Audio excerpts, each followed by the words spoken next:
श्री ब्रह्म पुराण गुंडीचा यात्रा का महात्म तथा द्वादश यात्रा की प्रतिष्ठा विधि। ब्रह्मा जी कहते, मुनियों, भगवान कृष्ण, बलभद्र और सुभद्रा ये रथ पर विराजमान होकर जब गुंडीचा मंडप की यात्रा करते हैं, उस समय जिन्हें उनका दर्शन प्राप्त होता है तथा जो लोग एक सप्ताह तक उक्त मंडप में विराजमान श्री कृष्ण, बलभद्र और सुभद्रा की झांकी देखते हैं, वे विष्णु लोक में जाते हैं। मुनियों ने पूछा, जगतपते, इस यात्रा का आरंभ किसने किया तथा उसमें सम्मिलित होने वाले मनुष्यों को क्या फल मिलता है? ब्रह्मा जी बोले, ब्राह्मणों, पूर्व काल में राजा इंद्रदुम्न ने भगवान से प्रार्थना की थी कि मेरे सरोवर के तट पर एक सप्ताह के लिए आपकी यात्रा हो।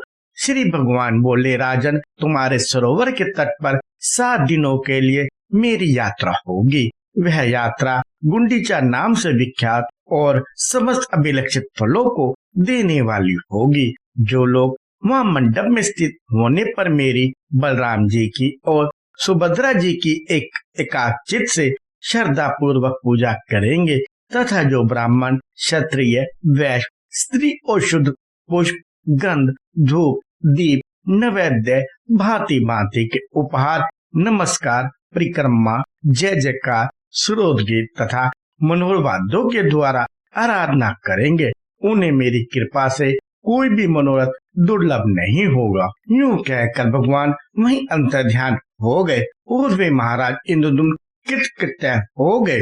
अतः सब प्रकार से प्रयत्न करके गुंडीचा मंडप में समस्त अभिलक्षित वस्तुओं को देने वाले भगवान पुरुषोत्तम का दर्शन करना चाहिए। महापुरुषोत्तम का दर्शन करके स्त्री या पुरुष जिन जिन भोगों को चाहे उन्हें प्राप्त कर सकते हैं। मुनियों ने पूछा, भगवान, गुंडीचा की एक एक यात्रा का पृथक पृथक क्या फल है? उसे करने से नर या नारी का कौन सा फल मिलता है? ब्रह्मा जी बोले, ब्राह्मणों सुनो, मैं प्रत्येक यात्रा का फल बताता हूँ। गुंडीचा के प्रबोधनी एकादशी के दिन फागुन की पूर्णिमा को तथा विषु योग में विधि पूर्वक यात्रा करके श्री कृष्ण, बलराम और सुभद्रा जी का दर्शन करने से मनुष्य वैकुंठ धाम में जाता है। क्षेत्रों में श्रेष्ठ पुरुषोत्तम तीर्थ बड़ा ही पवित्र, रमणीय, पुरुषों को भोग और मोक्ष का दाता तथा सब जीवों को सुख पहुंचाने वाला है।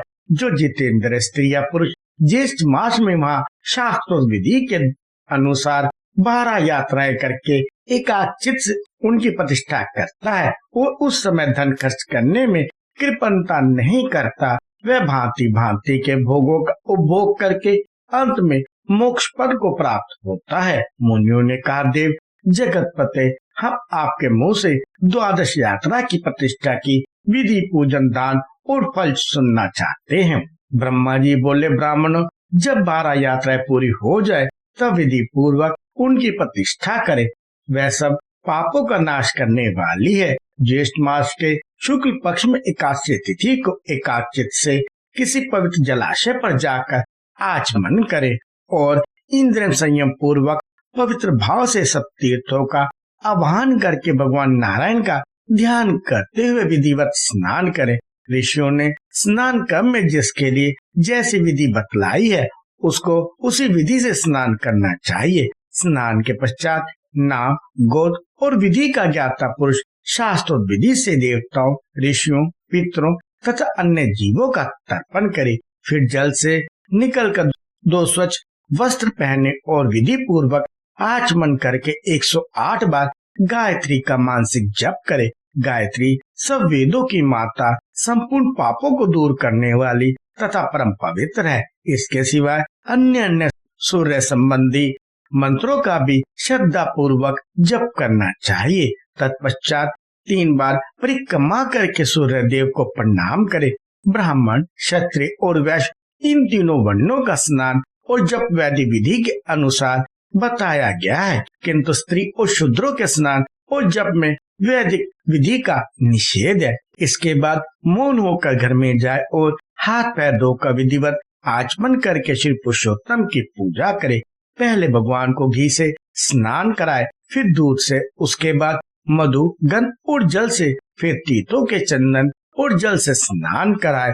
तदंतर भक्ति पूर्वक दो उत्तम वस्त्र पहनाए, फिर चंदन, अगर, कपूर और केसर भगवान के अंगों में लगाए, पुनः पराभक्ति के साथ कमल से तथा विष्णु देवता संबंधी मल्लिका आदि अन्य पुष्पों से श्री पुरुषोत्तम की पूजा करे।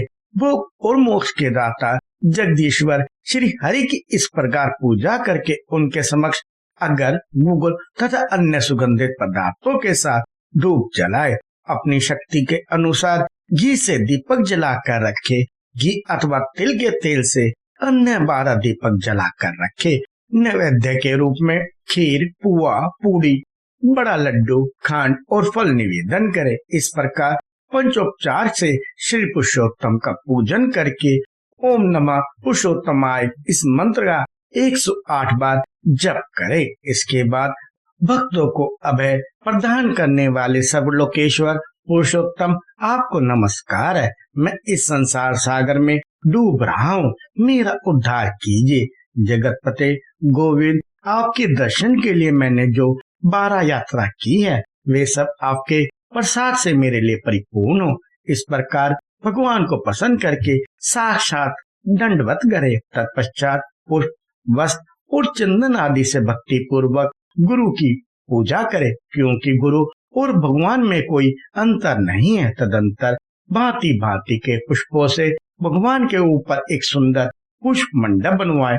फिर श्रद्धा और एकाग्रता पूर्वक रात्रि में जागरण करे, भगवान वासुदेव की कथा और गीत की व्यवस्था रखे। इस प्रकार विद्वान पुरुष ध्यान, पाठ और स्तुति करते हुए रात्रि व्यतीत करे। तत्पश्चात निर्मल प्रभात होने पर द्वादशी को 12 ब्राह्मणों को निमंत्रित करे। वे ब्राह्मण स्नानोत्तक, वेदों में पारंगत, इतिहास पुराण के ज्ञाता, श्रोत्रिय और जितेंद्रिय होने चाहिए। इसके बाद स्वयं भी विधि पूर्वक स्नान करके धुला हुआ वस्त्र पहने और इंद्रिय संयम पूर्वक पहले भगवान को स्नान कराकर उनकी पूजा करे। भगवान की पूजा के बाद ब्राह्मणों की भी पूजा करे। उनके लिए 12 गाय दान करके श्रद्धा और भक्ति पूर्वक सुवर्ण, छत्री और जूते, धन तथा वस्त्र आदि समर्पित करे। सद्भाव से पूजित होने पर भगवान गोविंद संतुष्ट होते हैं। आचार्य को भी भक्ति पूर्वक गो, वस्त्र, सुवर्ण, छत्री, जूते तथा कांस्य का पात्र अर्पित करे।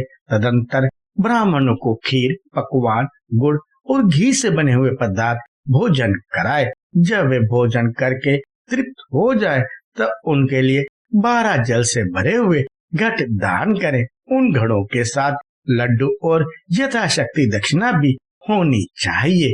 आचार्य को भी कलश और दक्षिणा निवेदन करें। इस तरह ब्राह्मणों की पूजा करके विष्णु तुल्य ज्ञानदाता गुरु की पूर्ण भक्ति के साथ पूजा करे। पूजन के पश्चात नमस्कार कर शंख, चक्र और गदा धारण करने वाले सर्वव्यापी जगन्नाथ एवं आदि अंतरित भगवान पुरुषोत्तम मुझ पर प्रसन्न हो, यूं कहकर ब्राह्मणों की 3 बार प्रदक्षिणा करे। इसके बाद मस्तक झुकाकर आचार्य को भक्ति पूर्वक प्रणाम करे। प्रणाम के पश्चात उन्हें विदा करे। फिर अन्य ब्राह्मणों को भी गांव की सीमा तक पहुंचा दे। अंत में सबको नमस्कार करके लौट आए। फिर स्वजनों, बांधवों, अन्य उपासकों, दीनों, भिखमंगों और अन्य चाहने वाले अन्य लोगों को भोजन कराकर फिर मौन व्रत होकर भोजन करे। ऐसा करके समस्त नर नारी 1000 अश्वमेध तथा 100 रासुर यज्ञों का फल पाते हैं। और ऐसे करने वाला बुद्धिमान पुरुष सूर्य के समान तेजस्वी और इच्छा अनुसार चलने वाले विमान के द्वारा भगवान विष्णु के लोक में जाता है। कृपया लाइक, शेयर और सब्सक्राइब करें।